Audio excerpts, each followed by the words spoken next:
Bonjour! Vous êtes en train de visionner le deuxième épisode pédagogique de notre série Se protéger du coronavirus. Le premier vous informait sur les modes de transmission et la manière de s'en protéger au quotidien. Maintenant, nous allons traiter un sujet très sérieux. Il s'agit des armes de protection massive. Non, pas celle-là. Je veux parler des masques de protection individuels, des gants à usage unique et des visières. Beaucoup plus intéressant, non ? Depuis le début de cette épidémie, vous entendez beaucoup parler des masques. La France en pénurie de masques. Si vous ne présentez aucun symptôme et que vous n'êtes pas un soignant, porter un masque n'a aucun intérêt. Sauf qu'il y a beaucoup de porteurs sans symptômes. Alors comment fait-on pour dire qui est malade et qui doit porter des masques ? Selon Olivier Véran, le port du masque n'est pas l'alpha et l'oméga. Dans les pays asiatiques, ils portent tous des masques et ils se sortent beaucoup plus rapidement que nous de l'épidémie. L'Académie de médecine favorable au port obligatoire du masque, même alternatif. Le gouvernement encourage désormais le port du masque alternatif. Pourquoi l'OMS ne recommande-t-elle pas le port du masque à toute la population ? Édouard Philippe estime probable l'obligation du port de masque pour tous dans les transports publics à partir du 11 mai. Il est possible que vous ayez l'impression de recevoir des informations confuses ou contradictoires sur le sujet. On vous parle beaucoup moins de l'intérêt du port des gants à usage unique. Pourtant, vous voyez des médecins, des professionnels de santé et tout type de personnes en porter. Donc, beaucoup d'entre vous pensent que les masques et les gants sont les meilleurs moyens de se protéger pour éviter de tomber malade. Mais est-ce vrai ? Eh bien, sachez que pour la population générale, c'est totalement faux. Ceci est uniquement vrai pour les professionnels de santé bien formés à leur utilisation et qui sont obligés d'être en contact rapproché avec les malades. Et je vais même aller plus loin, sous peine d'en choquer quelques-uns. Pour la population générale, porter des masques et des gants afin de se protéger soi-même est souvent inutile et cela peut être plus risqué que de ne rien porter du tout. Ça c'est difficile à croire, je vais pas avaler ça. Ils veulent certainement nous faire croire qu'on n'en a pas besoin, simplement parce qu'ils n'ont pas assez de masques et de matériel. Là non, excuse-moi, je te coupe, car je souhaite vraiment que tu puisses te protéger. Je sais que ces notions d'hygiène peuvent sembler simples à première vue, mais en fait c'est un sujet assez complexe. Nous luttons tous contre des ennemis invisibles qui peuvent malheureusement se cacher sur ou derrière un masque. Nous avons tous besoin d'avoir les idées claires sur le sujet. Et ça tombe bien, c'est justement l'objectif de cette vidéo. Revenons à mon affirmation précédente. Je voulais dire que porter un masque peut être plus risqué que de ne rien porter du tout, surtout quand on ne sait pas le porter. Vise un peu plus haut. Mais comment t'as mis ton masque ? Tais-toi Bernardo, et occupe-toi du coronavirus. Attention, je n'ai pas dit qu'il est inutile de porter des masques pour la population générale. Par contre, j'ai dit que c'est souvent inutile dans le but de se protéger soi-même. En fait, je suis assez d'accord avec le dernier communiqué de l'Académie de médecine qui recommande le port de masque pour tous. Cependant, je pense qu'il est nécessaire d'expliquer et de nuancer ces propos en y ajoutant des précisions essentielles afin de pouvoir peser le pour et le contre. D'une part, il serait utile de comprendre précisément les effets positifs attendus. D'autre part, il ne faut pas omettre d'informer sur les risques potentiels et sur les difficultés d'utilisation. Car beaucoup de personnes ignorent le risque de se contaminer par une mauvaise utilisation des masques. De plus, ils peuvent créer un faux sentiment de sécurité et induire ainsi un relâchement des gestes barrières, ce qui serait vraiment contre-productif. Ces raisons, parmi d'autres, expliquent que l'OMS et certains pays ne sont toujours pas convaincus par l'utilisation généralisée des masques. Le sujet n'est pas simple, car nous manquons de données scientifiques solides démontrant les bénéfices du port des masques en population générale. Comme nous n'avons pas de preuves, je propose que chacun se forge son propre avis en approfondissant le sujet. Mes confrères de l'Académie de médecine ont dit ceci. Il est établi que des personnes en période d'incubation ou en état de portage asymptomatique excrètent le virus et entretiennent la transmission de l'infection. En France, dans ce contexte, le port généralisé d'un masque par la population constituerait une addition logique aux mesures barrières actuellement en vigueur. Pour saisir cela, il faut bien comprendre les modes de transmission. Nous l'avons vu dans la première vidéo, les virus respiratoires tels que le coronavirus, la grippe et les rhumes contaminent les voies respiratoires en passant par le nez, la bouche ou les yeux. Ces virus arrivent là de deux façons. Soit par un contact avec une projection de gouttelettes de salive ou de sécrétion nasale en étant à proximité d'une personne malade, soit par contact avec les virus de manière manuportée, c'est-à-dire portée par les mains. En langage scientifique, nous parlons de transmission gouttelette et contact. Porter un masque peut servir à deux choses. Premièrement, se protéger soi-même pour éviter de tomber malade en évitant le contact entre son visage et les gouttelettes projetées par les autres. Deuxièmement, protéger les autres en diminuant sa propre projection de gouttelettes infestées dans l'environnement. Vous pouvez constater que ces deux objectifs sont bien différents. Or, qu'en fonction de l'objectif recherché, cela conditionne le choix du type de masque et la manière de l'utiliser. Revenons à la proposition de l'Académie de médecine. L'objectif principal du port des masques pour tous est certes de protéger la population, mais cela s'opère surtout de manière indirecte. L'idée est de diminuer les projections de gouttelettes infestées par ceux qui portent des masques pour diminuer la charge virale dans l'environnement. De cette manière, en théorie, les contacts avec les virus et les contaminations par les mains devraient diminuer. Je précise en théorie, car les conditions supposées pour que cela soit efficace sont assez difficiles à mettre en œuvre. Premièrement, une majorité de personnes devraient porter un masque dans les lieux publics. Deuxièmement, ils devraient savoir le porter efficacement et de manière sécurisée. Nous allons maintenant aborder les dangers liés à la mauvaise utilisation des masques. Voici quelques exemples que nous observons régulièrement. Regardez ces erreurs. Ici, le masque est mal positionné sur le visage, notamment sur le nez, et donc peu hermétique. L'air passe par tous les trous. Ici, le masque est positionné sous le nez ou en collier. Là, il est mal attaché. Les personnes se sentent peu à l'aise avec un masque, donc elles le baissent pour se rafraîchir, prendre une respiration et le repositionnent ensuite. Tous ceux qui en ont porté un le savent. Un masque tient chaud, il est inconfortable. De plus, nous avons l'habitude de toucher notre visage très régulièrement.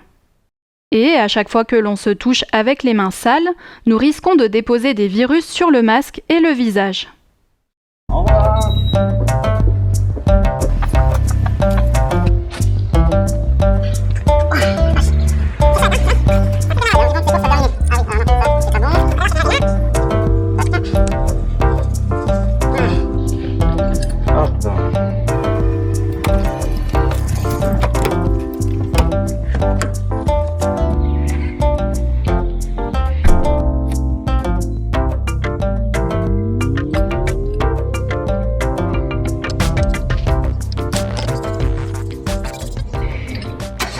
Tu sais que pour te protéger, tu n'as pas vraiment besoin de porter de masque ? Et en plus, là, ça fait l'effet inverse. Tu prends plus de risques si tu n'en portais pas. Oui, mais quand je fais des courses, je croise des gens. Oui, et là, justement, en ayant touché et baissé ton masque, tu es en train de respirer à plein poumon tous les virus projetés dessus par les gens que tu as croisés. Ah, ça m'énerve cette histoire. Attention ! Tu touches ton visage et ton masque est en train de contaminer l'endroit où tu l'as jeté. Ah oui, c'est vrai, t'as raison, c'est pas très propre. Et oui, c'est comme un mouchoir usagé. Et en plus, tu t'es souillé à nouveau les mains en le touchant et le visage en te touchant. Eh ben, on m'a dit que c'était pas sorcier, mais en fait c'est un vrai casse-tête cette histoire. Et comment je vais faire maintenant pour faire mes courses? Parce que j'ai une mauvaise santé et moi j'ai peur d'attraper le coronavirus. Et oui, je te comprends. C'est bien la peur de beaucoup de personnes qui portent des masques. Alors, comment faire? Pierre fait ses courses et il exprime le besoin de se protéger lorsqu'il croise des gens. Mais en fait, de quoi veut-il vraiment se protéger?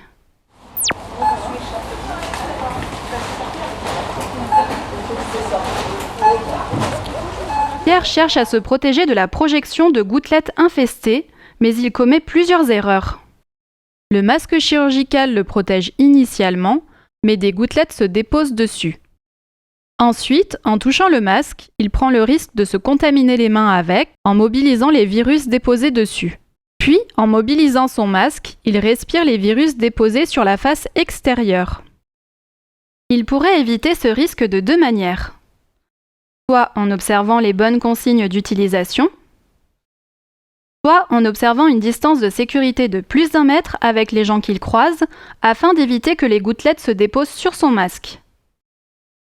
Donc, la seule manière de se protéger totalement des projections des autres est le respect de la distance de sécurité. Nous allons maintenant aborder l'utilisation des gants à usage unique. Comme pour les masques, les gants peuvent servir dans deux grandes indications. La première est pour la protection du soignant. Par l'utilisation de gants classiques, il se protège la peau pour effectuer certains gestes. Par exemple, pour réaliser le pansement d'une plaie infectée. La deuxième est pour protéger le patient, pour lui éviter d'attraper une infection nosocomiale. Par exemple, le soignant porte des gants stériles lors d'une intervention chirurgicale. Dans le contexte actuel, les gants peuvent-ils être utiles pour la population générale ? Nous l'avons vu, les virus respiratoires ne passent pas à travers la peau. Ils se transmettent par des contacts entre les virus et le visage. Le fait de porter des gants ne protège pas de ces contacts. Les gants permettent-ils d'avoir ou de garder les mains plus propres ? Si je mets des gants sans me laver les mains avant, voilà ce qu'il se passe. Comme vous le voyez, mes gants sont directement sales. Et si je mets mon masque avec les gants sales, je le contamine.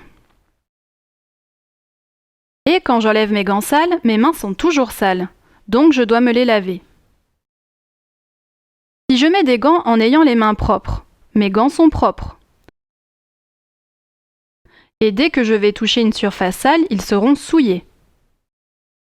Or, on ne peut pas nettoyer des gants correctement. Il faut les jeter quand ils sont sales. C'est pour cela qu'ils sont à usage unique. Et quand je les enlève, mes mains sont souillées, donc je dois me les laver. Voyez-vous où je veux en venir ? Les gants ne permettent pas d'avoir ou de garder les mains propres, au contraire. La seule façon de garder les mains propres, c'est de se les laver souvent. Donc, porter des gants à usage unique pour la population générale est totalement inutile, voire dangereux.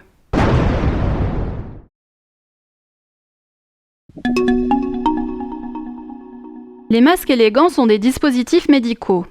Pour les utiliser efficacement et en sécurité, il existe des règles très strictes. En milieu professionnel, leur utilisation nécessite une formation. Ces règles sont strictes car si elles ne sont pas appliquées à la lettre, l'utilisateur prend un risque. Malheureusement, en pratique, le respect strict de ces règles est très difficile. Moi-même, je fais régulièrement des erreurs, surtout quand je commence à être fatigué après des heures d'utilisation. Quoi ? Des heures d'utilisation ? Ah non, c'est pas possible, je viens de le mettre, c'est hyper inconfortable. J'ai chaud, j'ai trop envie de me gratter là. Et puis j'étouffe. Et oui, les réflexes de se toucher sont difficiles à maîtriser. Surtout quand ce que l'on fait est absorbant ou stressant. Vous comprenez donc pourquoi certains professionnels de santé contractent le coronavirus malgré leur équipement. Ils doivent être sans cesse vigilants à tous leurs gestes et cela demande une grande concentration. J'espère que vous avez tenu jusqu'ici, car à présent je vais donner des informations très pratiques pour tous ceux qui devront porter un masque. Je vous souhaite la bienvenue dans notre univers médical et aussi bon courage. À ce stade, vous devez maintenant savoir que les masques sont potentiellement dangereux s'ils sont mal utilisés et en plus qu'ils sont très difficiles à bien utiliser dans la durée. Donc, il vaut mieux réserver le port de masque lorsque cela est vraiment nécessaire, c'est-à-dire le moins souvent possible, le moins longtemps possible et respecter strictement les consignes d'utilisation. Alors, pour commencer, il faut savoir quel genre de masque porter. Pour répondre à cette question, il faut comprendre l'utilité de chaque type de masque. Nous allons voir les principaux masques médicaux disponibles sur le marché et également les masques alternatifs en tissu lavable. Les masques filtrants de type FFP2 ou FFP3, encore appelés masques canards, sont très étanches et ont une forte capacité de filtration. Ils sont utilisés pour se protéger des germes qui se transmettent par voie aérienne ou autrement dit sous la forme de particules fines aérosolisées. Nous l'avons vu, le coronavirus se transmet par des gouttelettes, qui sont plus volumineuses que les particules aérosolisées. Cependant, l'aérosolisation des gouttelettes peut survenir lors de certains gestes médicaux autour de la sphère pulmonaire, notamment lors d'une intubation, de l'utilisation de respirateurs, de kinésithérapie respiratoire, etc. Ils servent donc principalement à protéger les professionnels de santé et sont réservés à l'usage médical. En dehors des situations de soins à risque d'aérosolisation de gouttelettes que nous venons d'évoquer, les masques chirurgicaux sont suffisants pour se protéger du coronavirus et de la grippe. Les masques chirurgicaux permettent de protéger des gouttelettes dans les deux sens. Ils sont à usage unique, leur temps d'utilisation est de maximum 4 heures. Les masques alternatifs en tissu sont de deux types. Soit ils répondent aux normes AFNOR qui a défini des critères de fabrication et de performance. Des tests sont en cours pour vérifier leur efficacité en pratique clinique.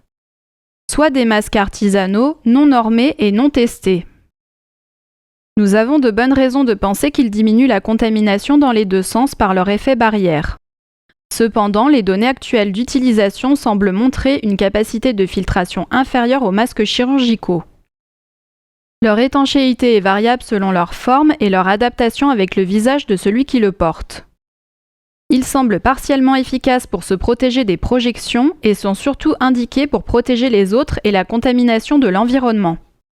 Ils doivent respecter des règles de conception, notamment pouvoir être lavés plusieurs fois à 60 degrés au moins 30 minutes sans être déformés et sans altérer les couches de tissu filtrant et les attaches. Pour une protection totale des projections de gouttelettes, il faut donc continuer à observer les gestes barrières, notamment maintenir sa distance de sécurité lorsque cela est possible. Pour la population générale, en fonction de leur disponibilité, il est possible d'utiliser les masques en tissu ou chirurgicaux. Mais en raison de leur coût, du caractère non réutilisable et des difficultés d'approvisionnement, il est conseillé de réserver les masques chirurgicaux aux personnes malades et fragiles. Les masques en tissu sont une bonne alternative proposée actuellement au reste de la population. Il est également nécessaire de réserver les masques médicaux aux professionnels de santé et aux professions de service tant que les tensions d'approvisionnement persistent. À ce stade, vous devez maintenant savoir quand il est utile de porter un masque. Nous avons vu 2 indications. Pour se protéger soi-même, lors de contacts obligatoires et fréquents de moins d'1 mètre avec les personnes extérieures au domicile. Pour protéger l'environnement public, les malades doivent porter un masque et éventuellement l'ensemble de la population. À noter que le virus survit difficilement dehors à l'air libre. Donc cette recommandation s'applique surtout dans des espaces intérieurs.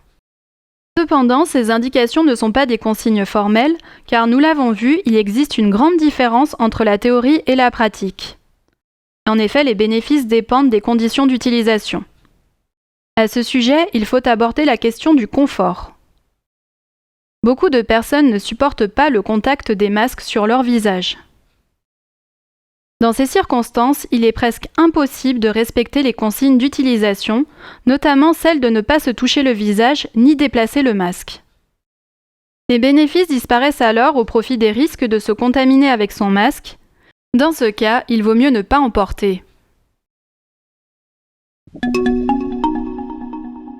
Maintenant, nous allons voir comment utiliser les masques le plus efficacement possible et en toute sécurité. 1. Il faut se préparer la tête. Les femmes aux cheveux longs doivent se les attacher. Pour les hommes, il est conseillé d'être bien rasé pour assurer une bonne étanchéité. 2. Il est impératif d'avoir les mains bien propres. 3. Il faut saisir le masque par la face externe, ou encore mieux par les attaches, et puis repérer le sens de pose. La face externe contient en général la mention imprimée. En l'absence d'indication spécifique, on applique sur le visage le côté le plus rembourré de la barrette nasale. 4. Il faut bien le positionner. L'appliquer sur le visage en le tenant par les liens. Les liens supérieurs sont noués sur le haut de la tête et les liens inférieurs sont noués au niveau du cou.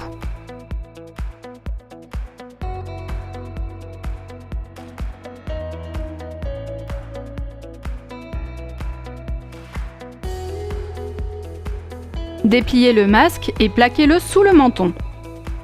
Le masque doit couvrir le nez, la bouche et le menton.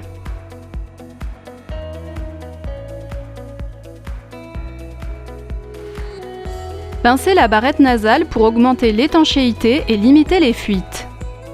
Il doit être appliqué hermétiquement sur le visage. 5. Vérifiez la pose du masque. Pour cela, vous pouvez vous regarder dans un miroir de face et de profil. Pour garantir une étanchéité optimale, il faut vérifier l'absence de bâillement du masque chirurgical en bas et sur le côté, et le pincement correct au milieu de l'arête nasale. 6. Il faut savoir garder le masque en sécurité. Et c'est là le plus difficile. Notez bien ceci car c'est très important. À partir du moment où l'on met en place le masque médical ou le masque en tissu, il ne faut plus le toucher jusqu'à son retrait. Si vous le touchez, vous risquez de déplacer les virus qui se sont déposés sur la face extérieure de votre masque, et ainsi de vous contaminer les mains et le visage. Si vous déplacez le masque, vous risquez de respirer à proximité de la face externe et d'inhaler le virus. Enfin, vous risquez d'en altérer la filtration qui est sensible en raison de l'humidité. Cela signifie que l'on ne déplace pas le masque jusqu'à son retrait, donc on ne peut pas manger ni boire avec. Certaines personnes proposent de retirer un élastique et de basculer le masque délicatement sur le côté pour boire. Mais ces manipulations sont hasardeuses et ne sont pas recommandées. En même temps, il est important de boire régulièrement, donc vous devez impérativement changer votre masque à chaque fois que vous buvez.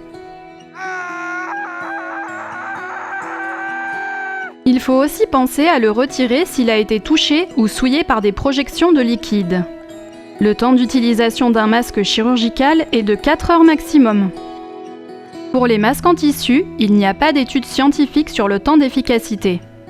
C'est mon avis personnel, je conseille maximum 4 heures d'utilisation en respectant scrupuleusement les consignes précédentes. 7e consigne, il faut savoir retirer son masque en sécurité afin de ne pas se souiller le visage ou d'inhaler les projections déposées sur la face externe. Pour cela, il faut le retirer par les attaches. 8. Il faut penser à jeter le masque chirurgical à la poubelle immédiatement ou à déposer le masque en tissu dans un emballage hermétique en évitant de contaminer l'extérieur de l'emballage. Il faut éviter de le mettre dans la poche sous peine de souiller le vêtement. Enfin, 9e et dernière recommandation, n'oubliez pas de vous laver correctement les mains immédiatement après. Seuls les masques en tissu peuvent être réutilisés. Un lavage à 60 degrés minimum 30 minutes est en général recommandé. Mais en pratique, faire tourner une machine au moins une fois par jour à 60 degrés peut être contraignant. Il est aussi possible de laver les masques en tissu à la main. Dans ce cas, séchez-les dans les 2 heures suivant le lavage, au sèche-linge ou au sèche-cheveux. Repassez-les ensuite sur la position coton. Jetez le masque s'il semble détérioré ou après le maximum de lavage indiqué par le fabricant. Les masques médicaux sont à usage unique. Aucune réutilisation n'est possible de manière sécurisée. Donc, il est inutile de tenter de le désinfecter avec un produit désinfectant, avec un micro-ondes, un four, un congélateur, ou de les faire sécher au soleil. Tous ces procédés peuvent altérer les propriétés physiques des masques. Pour finir, quelques mots sur l'utilisation des visières et des lunettes de protection.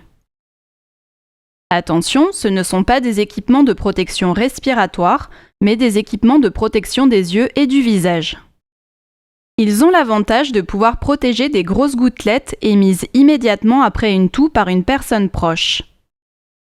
Par contre, ils ne protègent pas des gouttelettes plus fines, initialement en suspension.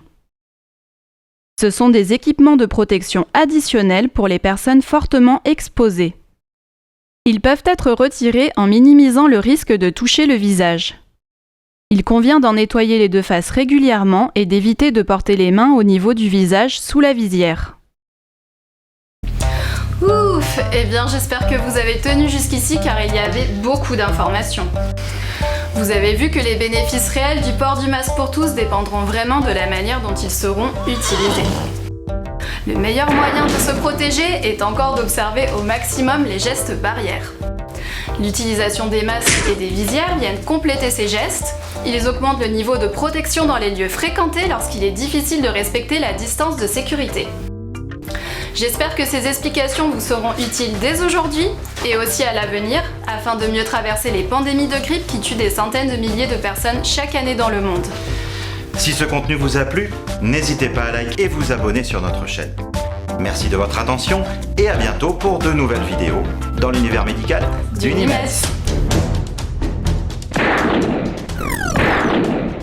Lise un peu plus haut. Hein? Mais comment t'as mis ton masque? Tais-toi Bernardo et occupe-toi du coronavirus.